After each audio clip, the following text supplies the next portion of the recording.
บุจักลิงบุจักไก่เด้อตอนนี้พาอาจารย์ติ๊กมาเนาะไก่ตีลิงเลยอาจารย์ติ๊กกำลังจิบ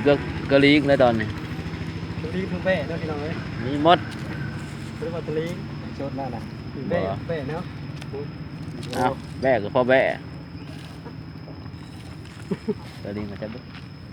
ไก่แน่หลอกคอมึงได้ทั้งแบ่ทั้งลิงเหมือนนี่ป้อง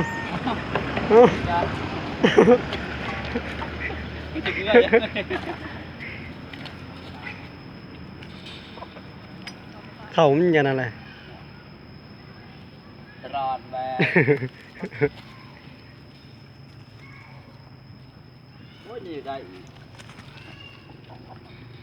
แบะ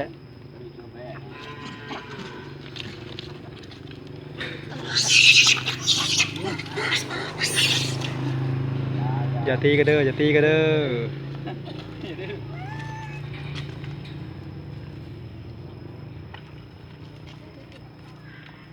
เขามันชุ่งเขาไม่นับบ่เลยบ่อยากกินว่าแล้วก็หัวงอกงอย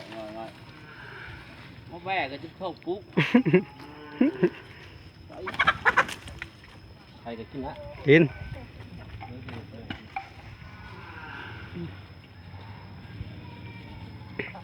โอ้ยโลนะเอาหัวทงยางน้อยนะโอ้ประธานซ้ำ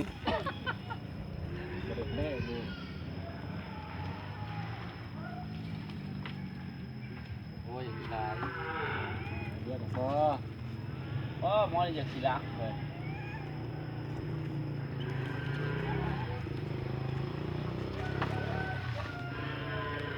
แซ่บบ่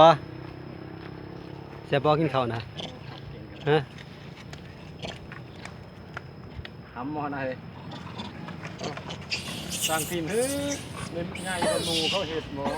สร้างทีมบ่จักไม่มาผู้ย่ายมาแต่ที่จะต้องดีกว่าแบ่จนพีนี่